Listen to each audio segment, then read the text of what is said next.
nakakabali ng daliri. Plus, binibigyan ng botlighter at saka ng bibigyan. Kaya ka naman yung pagkain. Pero hindi mo na.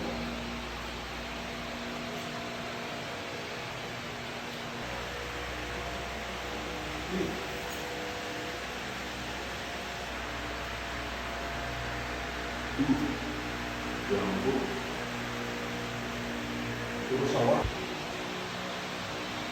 Albino Burmese python snake.